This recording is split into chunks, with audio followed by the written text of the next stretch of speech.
ziyaphela lele kwesinye isikhathi.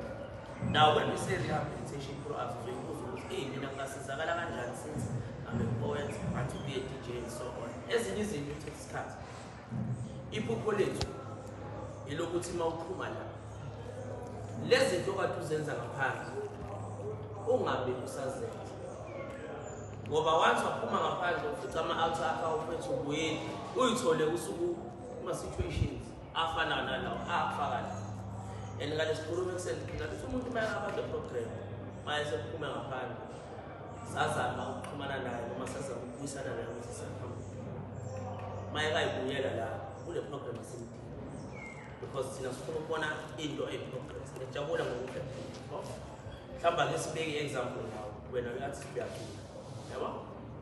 Njengoba umcula kusho ukuthi njengoba thina sila kwi-theatre and then act, there are other connections.